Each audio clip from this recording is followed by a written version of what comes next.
Shura é o cavaleiro de Capricórnio do século XX. Seu golpe principal é o Excalibur, no qual concentra seu cosmo em uma rajada cortante de energia. Este golpe tem uma intensidade concentrada fortíssima que sai na velocidade da luz. Ele se considerava o cavaleiro mais fiel a Athena, porém sua lealdade ao santuário acabou levando a cometer uma série de erros. Após a suposta traição de Aioros, Shura sempre é lembrado como o assassino do cavaleiro de Sagitário. Na Batalha das 12 Casas, ele enfrentou Shiryu de dragão. Com o poder de sua Excalibur, Shura destroça o escudo e a armadura de dragão com facilidade. Shiryu percebe que não tem chance de vencer o cavaleiro de Capricórnio e lança o último dragão, subindo com Shura até as estrelas. Perplexo pelas atitudes de Shiryu, Shura percebe a verdadeira devoção dos cavaleiros de bronze por Athena e acaba impedindo a desintegração de Shiryu no espaço. Antes de morrer, ele ainda passa telepaticamente para Shiryu o conhecimento sobre o golpe Excalibur. Posteriormente, ele revive na saga de Hades e junto com Camus e Saga, sobem as 12 casas enfrentando seus antigos companheiros, porém encontra seu fim novamente após se passarem as 12 horas dadas por Hades. Seu espírito também retorna na saga Hades Faz Inferno, onde se junta aos demais Cavaleiros de Ouro no Muro das Lamentações. Shura ressuscita novamente em Asgard no anime Soul of Gold. Ele faz sua estreia salvando a Iolha de Leão, que estava prestes a perder para uma cópia do Capricorniano. Shura parte para a Câmara de Gelo Jarren. Lá encontra-se com um antigo amigo Camus de Aquário. A luta entre ambos se inicia com os dois colidindo seus punhos. Shura diz imaginar um motivo forte para Camus lutar ao lado dos guerreiros deuses e relembra quando os mesmos foram revividos por Hades. E mesmo agora em lados opostos, o poder de seus cosmos era praticamente o mesmo. Após colidirem suas técnicas, Shura cai, mas de propósito não havia mirado todo o seu poder em Camus, e sim na estátua da Câmara de Gelo Jarren, conseguindo assim destruí-la. Pouco depois é atingido pela espada de Sun e envolto pelas raízes da Yggdrasil. Shura retorna mais tarde ao lado de todos os Cavaleiros de Ouro para enfrentar o falso deus Loki. Recebendo o apoio de Athena, ele afia seu cosmo ao extremo, despertando assim seu traje divino, batalhando no espaço e acompanhando o fim do falso deus.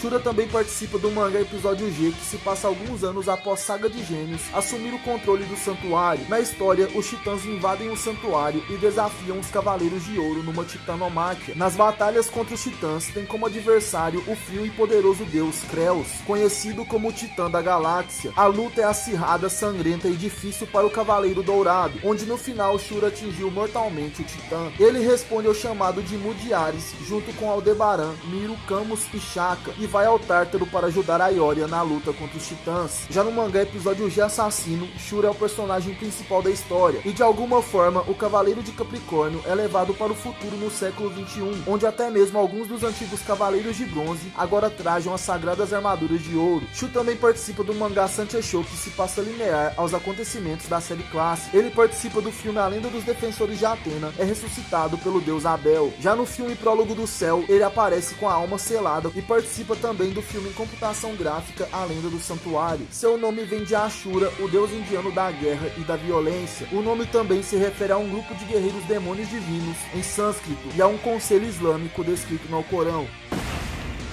Peguei você! Cortarei todos em meu caminho! Excalibur!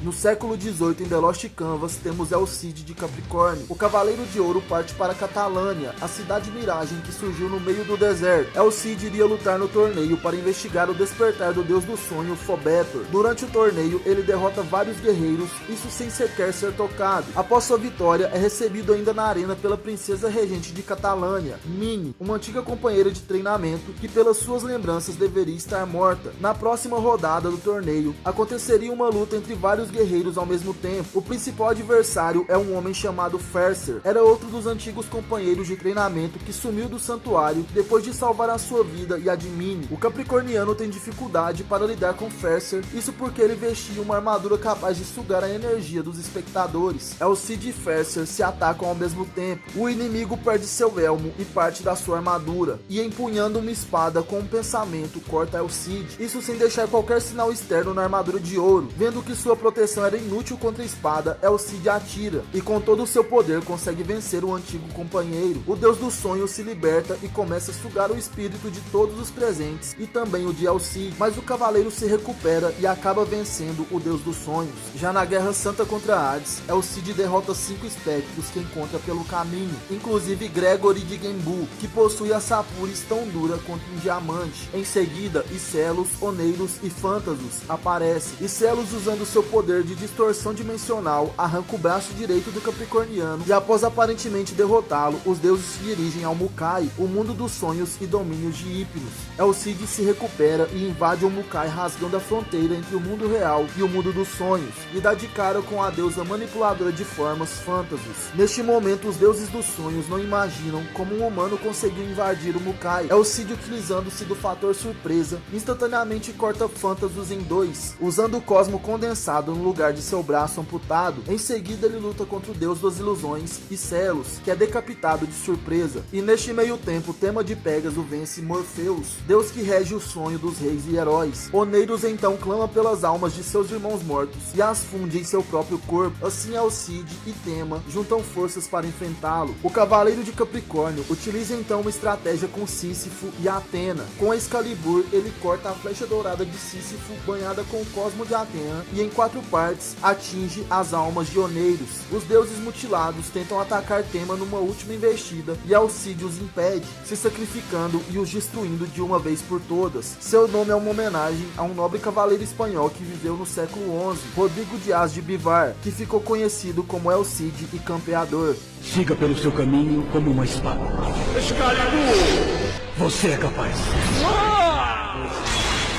Já no século XVIII do mangá Next Dimension, temos Iso de Capricórnio. Iso apareceu quando o Ox de Touro atacou Xion de Ares, Doku de Libra e Tema de Pégaso. Na ocasião, ele aparece interrompendo o golpe do touro e corta o chão com Excalibur. Iso fala para Ox que ele os mataria com todo o seu poder, mas o touro afirma que a Excalibur de Iso é bem mais letal. Sua espada possui a forma de uma katana japonesa e não de uma espada inglesa medieval como a de Shura. Mais tarde, centenas de cobras invadem o templo de Capricórnio, sendo feitas em pedaços pelo Capricorniano. Iso demonstra seu poder também ao testar o Cavaleiro Yoga de Cisne, que passa pela casa com Atena, e diz que a Excalibur de Iso é até mais poderosa que a de Shura. Em Sansei, episódio de Assassino, o idoso Iso ensina Excalibur ao jovem aluno Shura. Com os relatos da última Guerra Santa, sabemos que os únicos sobreviventes foram Xion de Ares e Doku de Libra. Sendo assim, Iso foi um dos que morreram em batalha, e de alguma forma ele foi revivido nos tempos atuais e continuou a viver até sua velhice, passando sua doutrina para o seu discípulo, o jovem Shura. Em um último treinamento, Iso incita Shura a atacá-lo para matar, e o velho mentor se mostra decepcionado, chegando a deter a Excalibur apenas com uma mão. Shura, porém, reverte a situação a seu favor, vencendo seu mestre, que em seus momentos finais reconhece ele como o novo Cavaleiro de Capricórnio. Seu nome é uma referência a Okada Iso, um samurai assassino da era Edo.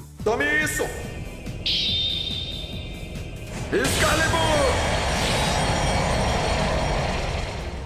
No século XXI, em Ômega, temos Ionia de Capricórnio. A história de Ionia data de um templo longínquo, situado nas eras mitológicas. Não se sabe exatamente quando nem por quanto tempo Ionia trajou a armadura de ouro de Capricórnio. Ao longo dos anos, ele esteve lutando ao lado de pelo menos 3 reencarnações de Atena. No entanto, as inúmeras batalhas e provas que cada reencarnação da deusa teve que enfrentar com muito sofrimento trouxeram desgosto ao cavaleiro. Com a chegada do século XX, quando Atena mais uma vez veio à Terra, Ionia viu Saori Kido ainda um bebê antes de Saga de Gêmeos tentar lhe assassinar, e mais uma vez ele ficou maravilhado, jurando lealdade a Atena novamente. Contudo, os recrutas do santuário, revoltados com suas atitudes nos treinos, organizaram uma rebelião e destruíram a academia onde treinavam. Furioso, ao ver seus aprendizes levantando o punho contra sua amada deusa, Ionia massacrou todos numa raiva cega. Ao perceber seu feito, ele decidiu se encarcerar numa prisão isolada, onde passou vários anos escrevendo livros sobre suas experiências e projetos, enquanto isso aguardava sua inevitável morte. No século XXI, quando Saori fundou Palaestra, decidiu convocar Ionia para ser novamente um Cavaleiro de Ouro e lhe dar de volta a armadura de Capricórnio e o cargo de diretor de Palaestra. Ionia foi persuadido por Medeia a ir para o lado de Marte, e desde então mandou vários cavaleiros de Atena para o lado dos marcianos. Tempos depois, Koga e Yuna enfrentam Ionia na casa de Capricórnio. O Cavaleiro de Ouro, diferente dos outros portadores da armadura de Capricórnio, não utiliza a técnica Excalibur, mas sim a palavra da dominação, que deixa Koga imóvel e faz Yuna atacá-lo. Depois Ionia obriga o Cavaleiro de Pégaso a manifestar seu cosmo de trevas. Porém, a luz do cosmo de Koga volta e quebra a técnica. Ionia utiliza a variante de sua palavra da dominação, que o deixa um pouco mais jovem e muito mais poderoso que antes. Ele então começa a dar socos em Koga na velocidade da luz e retira todos os seus sentidos. Só que o Cavaleiro de Pégaso, ao se lembrar de Saori e Arya, manifesta o cosmo delas em si, despertando o seu sétimo sentido e utiliza sua técnica Cometa de Pégaso para atingir o Cavaleiro. Assim, Ionia fica mais velho do que era, destruindo não só seu corpo, como parcialmente a armadura e também a casa de Capricórnio.